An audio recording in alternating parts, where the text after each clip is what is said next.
Si vous cherchez à découvrir qui vous êtes et à vous libérer de vos schémas répétitifs qui vous empêchent d'être pleinement épanoui, bienvenue sur cette chaîne. Bonjour à tous, bienvenue à Charlène. Je suis très contente d'accueillir Charlène aujourd'hui. Elle se présentera par la suite, mais je vous explique pourquoi je suis contente de la recevoir aujourd'hui. Parce que Charlène, je l'ai rencontrée il y a déjà un petit temps, en fait. Et j'ai vraiment rencontré Charlène à un moment déclic de ma vie. Et donc, c'est hyper chouette de pouvoir voir nos évolutions communes depuis lors. Donc voilà, ça c'est pour la partie sentimentale. Mais pour la partie pro, je laisse Charlène se présenter et puis vous comprendrez du coup pourquoi on parlera aujourd'hui de deuil et de transgénérationnel. Bonjour Charlène. Bonjour Aurélie, merci beaucoup pour cet accueil, pour cette petite présentation. Très contente aussi d'être avec toi parce que ça fera quasiment 3 ans qu'on s'est rencontrés justement en 2021. Du coup, moi, à mon niveau, après moult évolutions comme on en a tous dans la vie, j'accompagne les deuils et les transitions de vie. Tu l'as un petit peu amorcé et introduit. J'accompagne du coup en individuel et je vois le deuil au sens large. C'est pour ça qu'on parle des deuils et que je les mets volontairement au pluriel. Tout simplement parce que pour moi, le deuil fait écho au décès d'un être vivant, que ce soit un être humain ou un animal, à poil, à plumes ou à écailles, ça en fait partie. Mais aussi toutes les morts symboliques qu'on peut avoir dans une vie. Et à quoi je fais écho? Tout ce qui va être de l'ordre des séparations, des licenciements, des conflits, des maladies, des accidents. Vous prenez tous les trucs pas cool qui peuvent nous arriver dans une vie et qu'on n'a pas envie d'avoir, qu'on n'a pas envie de vivre et de subir, et qui malheureusement sont là et avec lesquels on est bien obligé d'avancer et de cheminer petit pas par petit pas. Merci pour cette présentation. Alors du coup, vous vous dites peut-être, oui, ok, on voit bien le lien entre transgénérationnel, puisque c'est nos ancêtres qui sont décédés, et la mort au sens singulier, alors que là, Charlène vient de nous dire, c'est les morts au sens pluriel. Alors, Charlène, tu me diras si je me trompe et tu me donneras du coup comment tu vois les choses juste après. Mais pour moi, il y a Charlène qui s'occupe du deuil aujourd'hui au présent. On vit un deuil sur une situation passée, mais le deuil, c'est ici et maintenant, on est dans le présent. Le transgénérationnel, on est dans le passé. Et c'est ça, pour moi, le lien qu'il y a entre les deux, c'est que le deuil qu'on vit aujourd'hui et dont Charlène se charge, il est lié potentiellement à des événements transgénérationnel. Et c'est là le pont. Et donc, du coup, Charlène, voilà, quel est ton avis par rapport à ça? Et du coup, comment toi, tu peux entrevoir ou envisager ce pont dans ce que tu vis avec les personnes que tu accompagnes? Ouais, alors peut-être que c'est plus simple, notamment aussi à avoir au niveau justement des deuils symboliques, comme je le disais, et à ce qu'on peut entendre ou lire sur les réseaux sous le format schéma répétitif. Pourquoi? Parce que on va souvent répéter les schémas de nos parents, au moins de nos parents, au moins de ceux qu'on a connus, on va dire parfois consciemment, parfois inconsciemment, parfois un petit peu un mélange des deux, qui eux-mêmes ont répercuté les schémas de leurs parents, consciemment ou inconsciemment, et je vous laisse continuer à remonter l'arbre généalogique. Et pour moi, le lien notamment avec le transgénérationnel, il est là. C'est-à-dire qu'est-ce que moi, je fais notamment, ou qu'est-ce que je vis, ou qu'est-ce que je subis, parce que comme j'ai dit, c'est plutôt des événements qui sont subis de base et que parfois on n'arrive pas à expliquer. C'est ce sentiment, et toi tu dois l'avoir aussi dans des accompagnements, où parfois les personnes vont me dire: «Je ressens un poids, je ressens quelque chose, mais il y a des choses que j'explique pas», ou il y a des choses qui m'appartiennent pas, ou je comprends pas, je fais tout pour que ça aille, mais il y a rien qui va. Bon, il peut y avoir aussi, encore une fois, d'autres expressions, mais c'est vraiment la première chose qui me vient et le premier lien, je trouve, qu'on peut faire avec le transgénérationnel, et l'intérêt, ou en tout cas l'un des intérêts et l'un des bénéfices d'aller voir ce qui s'est passé dans notre arbre généalogique et quels sont les liens qu'on peut retrouver entre nous et nos ancêtres.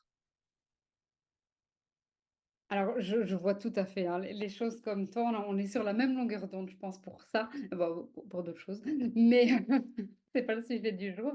Euh, Il y a cette histoire de schéma répétitif, il y a cette histoire de deuil, parce que dans les schémas répétitifs, il n'y a pas que les deuils, heureusement, il y a aussi beaucoup de Bien sûr. positifs. Mais du coup, voilà, si des personnes qui nous écoutent se disent, OK, là, je suis en train de vivre un deuil, que ce soit un deuil pro, un deuil perso, enfin, un deuil de personne, un deuil de plein de possibilités, en fait. Quel est pour toi, en tant qu'experte en la matière, c'est quoi le premier truc, le premier step, le premier vraiment parce que, tu sais, parfois, on est tellement acculé par la situation. C'est tellement lourd qu'en fait, on ne sait pas de où donner de la tête. On ne sait pas c'est quoi le premier truc qu'on pourrait sortir parce que souvent, on dit: «Bah, c'est la mise en action, en fait, hein, c'est ça qui va nous faire sortir». Mais OK, mais on la trouve où cette mise en action? Toi, quelles seraient un peu tes pistes par rapport à ça? Ouais et ben justement, je vais dire que cette, mise en action, c'est pas une mise en inaction, mais c'est vraiment un retour à l'intérieur. Qu'est-ce qui se passe à l'intérieur de vous? Et le deuil, c'est un processus certes qui est universel, mais c'est un processus émotionnel. S'il y en a qui se sont un petit peu intéressés au sujet parce qu'ils traversent ce genre de processus, on parle des étapes, des 5 étapes du deuil ou les étapes de Kubler-Ross, il y en a encore d'autres modèles avec le déni, la colère, la tristesse, la dépression.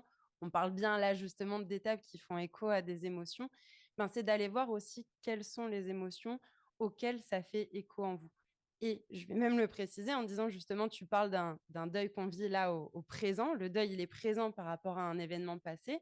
Cet événement passé, il peut dater d'il y a quelques jours, quelques semaines, quelques mois ou des dizaines d'années. Parce que selon moi, le deuil n'a pas non plus de réelle fin, c'est-à-dire une fin officielle où on dit: «Ça y est, là, aujourd'hui, j'ai fait mon deuil, c'est bon, nous n'en parlons plus et tout ira toujours bien». Et donc ce volet émotionnel, il est aussi pour moi important à prendre en compte et c'est, ce qui fait écho derrière et là, bah, pour le coup, je vais peut-être plus faire écho à cette notion de mort physique. C'est comment la mort est vue dans notre famille. Est-ce qu'il y a un tabou autour de la mort? Est-ce qu'on communique sur la mort? Et s'il y a un tabou, pourquoi? De quoi ça vient? Et donc potentiellement le lien au transgénérationnel. Est-ce qu'il y a eu des décès qui ont été, brutaux, qui ont été difficiles, qui ont été traumatiques? Je peux parler d'accidents, je peux parler de suicides.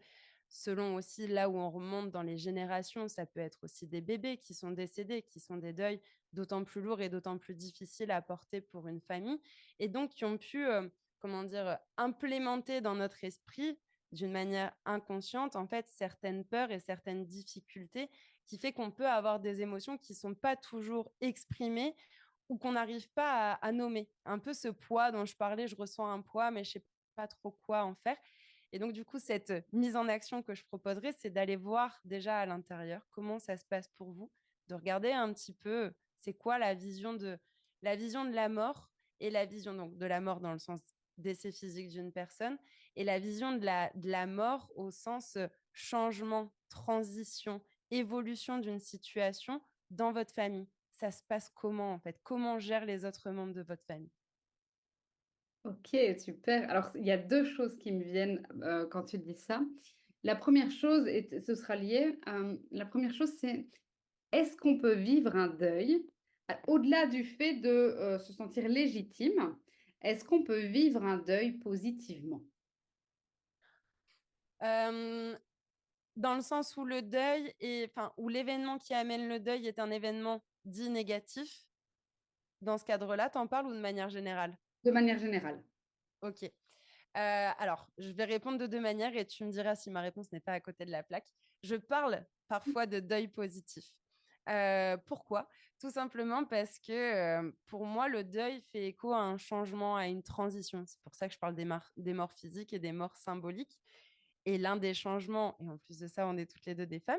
On n'est pas maman, mais néanmoins, on peut le connaître sur cette possibilité de vouloir ou non un enfant, devenir parent est pour moi un deuil. Un deuil positif parce que souvent, c'est un projet qui est voulu, c'est un événement qui est pour la plupart des cas, qui est plutôt joyeux, enfin voilà, qui met du baume au cœur, du fun, de la joie, de l'amour, du bonheur et tout ce qui s'ensuit. Pour autant, du moment où on devient parent, je pense que vous serez d'accord avec moi, ouais, s'il y a des parents qui nous écoutent, si vous n'êtes pas d'accord, je serais heureuse d'en discuter avec vous, mais la vie change quand même. On n'a pas la même notion du quotidien, on n'a pas la même notion de liberté. Je ne dis pas qu'on est plus libre, je dis que cette notion-là évolue. On n'a pas la même notion de responsabilité et je pourrais encore une fois continuer la liste. Du coup, est-ce que ça peut faire écho et une réponse à ta question ou pas du tout? Oui, alors complètement, parce que souvent on voit les choses de manière négative et c'est un peu pour, tu vois, poursuivre ce que tu disais, c'est qu'effectivement la première chose, c'est d'aller voir à l'intérieur de soi et tu sais, Ouais. aujourd'hui, on reste dans une société judéo-chrétienne et donc il y a ce truc de il faut se recueillir, alors on est encore dans le il faut s'habiller en noir, alors on est quand même un peu moins dans le il y a X jours à respecter pour bazar machin pour faire le deuil. Mmh. Même si pour moi les rituels sont vraiment hyper importants dans le cadre d'un deuil physique. Hem, mais il y a aussi ce côté où on peut en fait célébrer la mort, alors la mort au sens large, on peut la célébrer pour ce que la personne elle a été, pour ce que ça nous a apporté. Je pense notamment à une de mes clientes qui me disait ici dernièrement, elle s'est fait licencier et en fait, c'est un deuil parce qu'elle va Oui, changer de vie au niveau pro, mais quel beau cadeau! oui. Et ben je te rejoins et j'allais compléter justement. Mais toi, tu m'as déjà entendu le dire, je pense, où je dis souvent: «Le deuil est une renaissance». Et j'entends que si vous traversez aujourd'hui un deuil depuis, un laps de temps plus ou moins court, mais en tout cas que ce deuil est encore fort présent émotionnellement en vous, m'entendre dire ça peut vous mettre en colère et c'est OK, c'est juste et dans ce cas, accueillez cette émotion et cette colère et qu'est-ce qu'elle vient vous dire? Quand je dis que le deuil est une renaissance, c'est que, bah, oui, il y a ce changement. Il y a cet avant, il y a cet après et comment je chemine vers cet après et donc ça va reprendre cette notion de positif où je parle aussi de résilience, c'est-à-dire qu'est-ce que je vais faire de mon deuil? Alors, faire, ça peut être matériel, ça peut être un projet, ça peut être construire une maison, faire un voyage, planter un arbre, ça peut être du faire, du rituel, du symbolique, mais d'en faire quelque chose de son deuil, pour moi, il y a aussi le domaine de l'être, c'est-à-dire vraiment des reconsidérations philosophiques sur la vie et sur la mort. Tu parlais de religion, ça en fait partie. On peut amener aussi cette notion de spiritualité qui, moi, m'est chère aussi, qui n'est pas obligatoire dans mes accompagnements, mais en tout cas qui fait partie de la personne que je suis. Et donc, on peut avoir un deuil qui finalement se construit positivement. Et moi, j'ai pas mal de clients et de clientes, et je pense que vous avez tous vu au moins une histoire de ce type sur les réseaux sociaux, où justement un événement qui était négatif, qui paraît horrible sur le papier, a amené à ce que la personne fait aujourd'hui et a amené à créer son bonheur d'aujourd'hui. Et je pense que les exemples sont multiples. Je suis même pas sûre d'avoir besoin d'en citer un. Je pense que tout le monde aura facilement un exemple en tête. Oui, bah, alors concrètement, moi, le mien et enfin, je le répète souvent et c'est là où pour moi, il y a la notion du temps qui est aussi Mmh. importante. C'est que, et j'enchaînerai sur, bah, sur mon autre question juste après. Donc, bah, moi, voilà, c'est hyper connu. Donc moi, j'avais un jumeau intra-utérin et donc il y a ce deuil de ce jumeau perdu et puis il y a le deuil de mon papa puisque mon papa est décédé quand j'avais 6 ans et c'est seulement à l'âge de mes 30 ans où j'ai pu me dire que c'était des cadeaux. Alors bien sûr, c'est pas quelque chose que je souhaite à personne de se dire: «On va perdre un être cher pour pouvoir en retirer quelque chose». On est bien d'accord à 100. Si j'avais pu garder mon papa, je l'aurais gardé. C'est pas ça que je veux dire. Ce que je veux dire, c'est que ces événements de vie ont forgé qui je suis. Ça fait partie de moi. Et vient ma question suivante, parce que du coup, moi, je vois ces deuils-là comme des deuils positifs, alors qui ont amené plein de conséquences, hein, pas que des conséquences positives, mais aussi des conséquences négatives. Mais aujourd'hui, même si pour moi, ces deuils sont faits à mon égard, parfois ça ressurgit. Et tu un peu là en mode: «Ah, mais je croyais que le deuil était fait, et en fait, ça revient quand même». Donc ma question, c'est: est-ce qu'on peut vraiment faire un deuil, accompli ou complet? Je sais pas comment on pourrait l'appeler. Carrément. Et pour faire le lien avec ce que tu venais de dire juste avant par rapport à ton papa, je dis souvent que mon père s'est éteint pour que moi je me réveille et clairement, je pense que je suis même pas sûre que je t'aurais réellement rencontré si mon père était encore là et je suis quasiment certaine que je serais pas en face de toi, avec ce micro ou en tout cas pas sur ce sujet-là. Donc comme quoi ça peut aussi amener du positif. Et du coup, j'en ai perdu la question qui était? Ah Est-ce oui, est-ce qu'on peut qu'on peut réellement réellement faire un deuil? Il y a autant de visions, en tout cas cette vision-là, elle m'est personnelle. Si elle fait écho en vous, c'est très bien. Si elle ne fait pas écho en vous, je ne doute pas que vous trouverez, votre vision des choses. Pour moi, un deuil, on vient à chaque fois reposer un regard dessus et je vais vous donner un autre exemple et une métaphore. Il y a tous un film que vous avez déjà vu une, 2, 3, 4 fois ou un livre que vous avez lu une, 2, 3, 4 fois et je suis quasiment certaine au deuxième visionnage ou à la deuxième lecture, en fonction si c'est un film ou une lecture, vous vous êtes dit au fur et à mesure: «Ah mais j'avais pas vu ça à la 1re lecture ou au premier er Maintenant je comprends mieux ce qui se passe à la fin. Ah ouais d'accord, le lien entre les 2 personnages et lui, il était là dans cette scène». Voilà, juste pour vous donner un petit peu, je ne doute pas, des éléments que vous avez déjà pu rencontrer sur votre télé ou au cinéma avec des pop-corn ou je ne sais quoi. Bah, en fait, pour moi, c'est la même chose dans un deuil. C'est-à-dire que on n'a pas toujours la place, physique, la place mentale, la place émotionnelle, quand le deuil survient, de pouvoir le regarder sous toutes les coutures, le regarder sous tous les angles. Parce que, bah, si je prends peut-être l'exemple d'un conjoint ou d'une conjointe qui perd son conjoint ou sa conjointe, eh ben, il faut peut-être s'occuper encore des enfants et puis ça demande des questionnements et puis, bah, du coup, il faut s'occuper de l'administratif et peut-être qu'il faut déménager et peut-être qu'il faut avoir un autre travail parce qu'on n'a plus assez pour payer les factures, et cetera, et cetera. Bien sûr, c'est stéréotypé, ça ne correspond qu'à une partie de la population. Ce que je veux dire derrière ça, c'est que du coup, ça, comment dire? Je cherche le mot que je n'arrive pas à que je n'arrive pas à trouver, mais ça, en fait, on repose un regard au fur et à mesure de notre propre évolution, parce que notre évolution est faite de ces événements. Comme tu l'as dit, les événements passés m'ont forgée, m'ont formée, m'ont permise de devenir celle que je suis aujourd'hui, avec des choses positives et des choses dites négatives.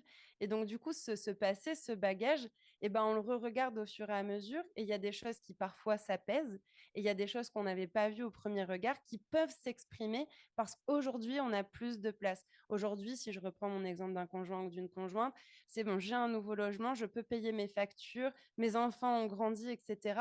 Paf, il peut y avoir la place pour que d'autres choses émergent. Ou alors parfois, ça peut être aussi le deuil d'une autre personne, la mort d'un autre être proche, avec des similitudes ou pas, qui vient nous ramener à ce deuil passé et qui nous fait dire: «Ah ouais, tiens, je dois refaire une deuxième lecture». Donc en fait, c'est un peu la vie qui nous amène à reconsidérer la mort. OK, top. Est-ce qu'on pourrait dire du coup, peut-être j'extrapole un peu trop. Est-ce qu'on pourrait dire du coup que une mort a plusieurs deuils? Ouais, ah oui, oui, oui. Bah, alors, oui, on pourrait dire qu'une mort a plusieurs moments de deuil, dans le sens justement temporel avec le fait de revenir plusieurs fois sur un deuil. Et je confirmerai d'une autre manière en disant qu'une mort a plusieurs deuils, c'est ce qu'on va appeler les deuils secondaires. Souvent, alors là, je parle de mort physique, mais on peut aussi le voir dans le cadre d'une mort symbolique. Hem, Si je reprends mon exemple, comme ça je garde un fil conducteur, d'un conjoint ou d'une conjointe qui perd son conjoint ou sa conjointe, supposons que cette personne a des enfants. Il y a le deuil du conjoint ou de la conjointe, la mort physique, mais il y a le potentiel deuil du lieu de vie, parce que peut-être qu'on n'a plus la possibilité de vivre dans ce lieu. Il y a le potentiel deuil d'un travail, parce que potentiellement on n'a plus les finances pour ça. Il y a le deuil d'une identité. Je ne suis plus la femme ou le mari d'eux. Il y a potentiellement le deuil d'une belle famille, selon comment ça se passe et quels sont les liens qui continuent ou pas. Encore une fois, cette liste, elle n'est pas exhaustive. Mais donc, du coup, oui, je dirais qu'une mort peut amener plusieurs deuils et elle amène souvent plusieurs deuils. Et ces deuils qu'on dit secondaires, on les considère rarement à leur juste place et à leur juste valeur. Ouais, quand tu le dis comme ça, c'est vrai que tu te dis, mais en fait, il y a tellement de choses à aller voir derrière. Tu vois, finalement, Exact. la mort dont on parle, c'est le sommet de l'iceberg. Mais il y a tellement de choses à aller voir derrière. Donc, OK, merci beaucoup pour ça. Alors, mon autre question, elle est, ça m'a vraiment fait penser à ça. Euh, En psychogénéalogie, on dit que la perfection n'existe pas, sauf dans la mort. Pourquoi on dit ça? Parce que, à nouveau, société judéo-chrétienne, on ne dit pas le mal des morts. C'est mal de dire du mal des morts. Et donc voilà, il faut les préserver. Donc même si tu as été un gros connard dans ta vie, eh bien, une fois que tu es mort, tu n'es plus un gros connard. Bon, alors, à certaines échelles, bien sûr, mais voilà, on s'entend. On est toujours un moins grand connard quand on est mort que quand on était vivant. Bon, voilà, je temporise comme ça. Euh, Si on part de ce principe-là, que la perfection, c'est la mort, toutes les personnes qui sont vivantes et qui cherchent cette perfection sont donc dans une énergie de mort. Alors, pas une énergie de mort physique, hein, dans une énergie négative de mort. Euh, et du coup, le fait de pouvoir sortir de cette perfection, de pouvoir sortir de, de ce perfectionnisme, hein, on est beaucoup de gens, moi je fais partie de la team perfectionniste, donc pas de jugement là-dessus. Quand on peut sortir justement de ça, finalement, c'est là où on crée la vie. On arrive alors dans une énergie de vie, puisque on inverse le processus de perfection de mort vers un processus d'imperfection et donc de vie. Ouais. Est-ce que finalement, cette transformation, c'est pas aussi ça le deuil finalement. C'est partir d'un truc qui potentiellement est vécu négativement vers un truc qu'on peut transformer. Ah mais carrément, carrément et je vais encore répéter cette phrase que je dis très souvent, que ce soit sur les réseaux ou dans les épisodes de podcast, mais parce que je trouve qu'elle est parlante en une phrase et je vais finir un jour par enregistrer un épisode qui dure 10 secondes avec juste cette phrase que les gens pourront répéter en boucle. C'est Janine Pilot qui en parle dans le cadre de la mort physique et du deuil d'un proche, qui dit, «Le deuil, c'est transformer une absence extérieure en présence intérieure». Et justement, j'aime bien quand tu fais ce geste parce que moi-même, je le fais justement aux personnes que j'accompagne. Il s'agit pas de casser un lien, de faire une rupture totale, il s'agit de transformer. En fait, ça fait écho à cette notion d'attachement, la mort. On est attaché aux personnes qu'on aime, aux choses qu'on aime, au travail qu'on aime, à toutes ces choses qu'on aime, notre maison, nos objets, et cetera.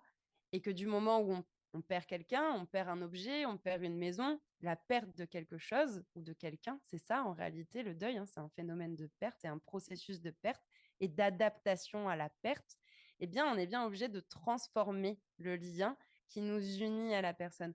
Donc, je suis tout à fait d'accord. Et dans cette transformation, plus ou moins longue, plus ou moins facile, plus ou moins difficile, avec plus ou moins d'impact et de conséquences, parce que c'est propre à chacun et que chaque deuil est unique. Je peux prendre l'exemple parce qu'il est véridique pour nous. On a toutes les deux perdu notre papa, mais on ne l'a pas perdu au même âge, peut-être même pas dans les mêmes circonstances, pas pour les mêmes raisons, pas avec les mêmes impacts, etc. etc. Pour autant, oui, il va y avoir une similitude sur certains points entre nous. On va se retrouver parce que on va dire qu'il nous manque peut-être cette figure paternelle qu'on a peut-être trouvée ailleurs, mais il y a ce manque. Donc, il y a des similitudes, mais il y a aussi plein de différences qui fait que ton deuil restera le tien et mon deuil restera le mien. Et donc, il y a cette transformation, en fait, du lien d'attachement, en fait, au défunt. Et il ne s'agit pas, parce que parfois, quand je parle de détachement, les personnes le voient comme si il doit plus y avoir de lien. Alors qu'en fait, c'est pas ça. Le détachement, c'est poser un autre regard, et donc un regard plus de résilience, et de dire, oui, cette personne n'est plus là, je peux pas revenir dessus. Comme je dis assez souvent, on a beau être en 2024, on n'a toujours pas inventé la machine à faire ressusciter les morts. A priori, c'est pas pour tout de suite, donc il va bien falloir qu'on s'adapte à cette perte et qu'on s'adapte à cette absence et qu'on arrive à trouver nos ressources, nos subterfuges, notre résilience pour se permettre en fait de transformer ce lien et d'intégrer ce deuil à notre histoire, de sorte à ne pas en faire aussi des choses qui restent non dites, non terminées, non cicatrisées et qui pourraient d'autant plus réimpacter le transgénérationnel finalement des générations futures. Merci beaucoup pour ça, Charlène. Alors, dans ce cadre-là, est-ce que tu serais d'accord de nous Peut-être donner pas. alors même si tu nous as déjà dit un peu au début de cet épisode que, bah, oui, il faut revenir à l'intérieur de soi, il faut aller voir l'émotion. Est-ce que tu pourrais, proposer aux personnes qui nous écoutent et qui seraient intéressées, un exercice que tu utilises dans ta Ouais. pratique pour justement poser les choses? Parce que même si effectivement, je suis convaincue qu'un deuil nécessite un accompagnement spécifique, un accompagnement individuel, dans le sens où effectivement chaque deuil est différent et donc je ne suis pas du tout dans la généralité. Même moi dans mes accompagnements, je pense même que je peux dire que je déteste les protocoles généralistes, mais, mais une piste, parce que je pense qu'on est vraiment là-dessus, c'est des pistes. Quelles pistes d'opportunités tu pourrais donner aux personnes qui nous écoutent et qui seraient intéressées par rapport à ça? Ouais, bien sûr. Pareil, je suis tout à fait d'accord avec toi sur ce côté, généraliste où, voilà, comme je l'ai dit, il y a des moments, c'est stéréotypé, vous prenez, ce qui a fait écho et vous ne prenez pas ce qui fait pas écho. Moi, j'aime bien passer par l'écriture parce que déjà, ça correspond à la personne que je suis, que ça permet aussi de mettre à l'extérieur de soi quelque chose qu'on a à l'intérieur, qu'on a en nous, de poser les mots MOTS sur les mots MAUX et notamment sur nos émotions. Et notamment dans le deuil, ce qui peut émerger, c'est cette notion de culpabilité, cette notion de tristesse, cette notion de manque. Vous prenez l'émotion difficile qu'on dit négative ou les émotions, hein, il peut y en avoir plusieurs que vous traversez, et ce serait vraiment la lettre de pardon. Et la lettre de pardon, ben, encore une fois, il va y avoir une trame. Dans cette trame, vous prenez ce que vous voulez et surtout vous écoutez. Si dans la trame que je vous donne, il y a des trucs qui font pas sens, bah, vous les faites pas. Et s'il y en a d'autres qui vous viennent, qui font sens, et ben vous les faites. Je ne peux pas dire mieux que en fait juste écoutez-vous. Mais pour travailler en fait cette culpabilité qui parfois nous empêche de se connecter aussi à nos émotions, à ce qui se cache derrière la culpabilité, ben, c'est de pouvoir exprimer pourquoi vous avez cette culpabilité. Est-ce que cette culpabilité, elle est envers vous? Est-ce qu'elle est, sous la forme peut-être aussi d'une colère, par exemple? D'une colère contre, je vais vous donner plusieurs exemples, mais contre un hôpital, contre des soignants parce qu'il y a eu ceci ou cela, contre, des proches, contre vous-même, contre ce proche lui-même. On a évoqué, je crois que je l'ai dit à un moment, mais les décès traumatiques, par exemple, dans le cadre du suicide, vous pourriez avoir de la colère envers les autres. Et comme on ne dit pas, comme tu l'as si bien dit, que les morts, eh ben, on est beaucoup plus sympathique avec eux, mais peut-être que vous avez cette colère, cette rage qui est là et que vous avez besoin d'exprimer justement. Alors Charlène et moi, on vous dit que vous pouvez dire des choses méchantes aux morts. Alors Ouais. Mais c'est important de pouvoir le dire parce que vous avez le droit d'être en colère. C'est peut-être votre devoir envers vous-même d'apaiser cette colère dans le temps et de trouver les ressources et les outils qui sont les vôtres, mais vous avez le droit. Donc en fait, c'est d'exprimer là où les situations que vous avez vécues et les émotions qui y sont associées. Comment vous avez vécu cette situation? En 2 mots, en 2 lignes, en 2 pages, en 20 pages, en 2 livres, vous faites comme vous voulez. Vraiment là-dessus, c'est important. Et donc, qu'est-ce que vous avez ressenti à l'égard de cette personne ou à l'égard de vous-même, si c'est envers vous-même? Je vous donne plusieurs pistes et vraiment vous prenez ce qui a le plus de sens. Et une fois que vous avez déversé toute, ou en tout cas une bonne partie, ce qui vous est venu au moment où vous l'avez fait, d'ailleurs, je le dis maintenant, j'aurais pu le dire avant, mais c'est vraiment un moment pour vous. Tu parlais de rituel tout à l'heure, c'est quelque chose qui m'est cher aussi. Donc, c'est un moment pour soi. C'est un moment qu'on s'offre à soi, qu'on s'autorise à soi. Donc, je vous invite à le faire dans un lieu, dans un endroit où vous êtes bien, en mode cocooning, avec ou sans bougie, avec ou sans musique, avec ou sans plaid, avec ou sans boisson chaude, mais créez-vous votre petit espace. Et dans votre espace, vous mettez ce que vous voulez. On est pour l'autonomie toutes les deux, donc je sais que là-dessus, je suis au bon endroit pour pouvoir avoir ces propos-là. on vous Et donne donc, les une fois clés. que Après, voilà, c'est ça exactement. Mais sur un trousseau de clés, il y a plein de clés. Et je finis quand même mon exercice, c'est ma proposition. Une fois que vous avez déversé tout cet aspect plus négatif, cet aspect émotionnel plus lourd et plus pesant, bah là, c'est de vous connecter à à votre amour inconditionnel qui est à l'intérieur de vous, à cette bienveillance. Et en fait, d'écrire ce que vous pardonnez à cette personne, si c'était destiné à quelqu'un, ou alors d'écrire ce que vous vous pardonnez à vous-même. Dans le côté se pardonner à soi-même, c'est parfois un petit peu plus difficile. Alors, un petit tips pour vous aider là-dessus, c'est si c'était votre meilleur ami qui avait écrit ça et qui vous le faisait lire, qu'est-ce que vous lui direz? Et là, ça peut justement vous aider à aller travailler ces choses-là. Et une fois que vous avez trouvé comment justement les mots pour vous pardonner, peut-être qu'il y a une action, peut-être qu'il y a un passage à l'acte qui vous viendra. Laissez-vous guider en fait aussi par ce qui vient. C'est ce qui est beau avec l'écriture. Et je dirais que pour finaliser, pareil, c'est ouvert, vous voyez comment ça émerge. Deux possibilités que j'aime bien. Première possibilité, soit vous avez vraiment envie de vous défaire de toutes ces choses-là. Et là, je suis plus partisane de venir utiliser l'élément feu. Et dans ce cas, de venir le brûler en conscience. Il ne s'agit pas juste de l'allumer et de le jeter comme ça. Ou alors, c'est volontairement en conscience que vous faites ce geste-là, mais de mettre de la conscience sur ce que vous faites. Ou alors, deuxième petit geste symbolique, c'est de venir le tout replier, ce petit papier, et de rendre, on disait justement, transformer le négatif en positif, de rendre cette chose-là fertile et de venir le planter, par exemple, avec une fleur qui était symbolique à la personne envers qui vous aviez cette colère, ou une fleur qui vous est symbolique. Voilà le petit rituel, pratique, exercice que j'avais envie de vous proposer, en espérant que ça fasse écho en vous. merci beaucoup. Donc, pour faire un petit résumé, la lettre de pardon, c'est 2 étapes. La première étape, c'est vraiment pouvoir venir déposer, on va dire, le négatif de ce qui existe par rapport à la situation de deuil. Et la deuxième étape, c'est de vraiment pouvoir revenir se connecter à cet amour inconditionnel et alors accéder au pardon. Exact. OK, super. Merci beaucoup, Charlène, pour ça. Alors, je pense qu'on a déjà dit beaucoup de choses, donc prenez le temps de les intégrer. Et Charlène, avant qu'on termine, dis-nous où est-ce qu'on peut te retrouver? Comment on peut te retrouver? Et si tu as quelque chose à nous proposer, à nous mettre sous la dent pour bientôt. Yes, avec plaisir. Alors, vous pouvez me retrouver, un peu partout. Je suis sur la Voilà. plupart des réseaux, mais sous le nom de Holly Atma, donc Holiatma. Vous me retrouvez sur Instagram, sur LinkedIn pour l'aspect plus professionnel, parce que je fais aussi le deuil en entreprise et sur ce secteur pro. Sur mon site internet, ça en fait partie. Je dirais qu'il y a un projet qui me tient à cœur et dans lequel tu as participé aussi, qui est, je crois que c'était à l'épisode 10, mais il faudrait que je vérifie pour pas dire de bêtises. Tu pas bon alors, t'as pas le chiffre? Moi et les chiffres, on n'est pas très, déjà de base, alors faut pas me demander ça. Donc, j'y ai Je te participé, taquine, c'était trop bien et donc allez écouter cet épisode, mais c'est voilà. ça.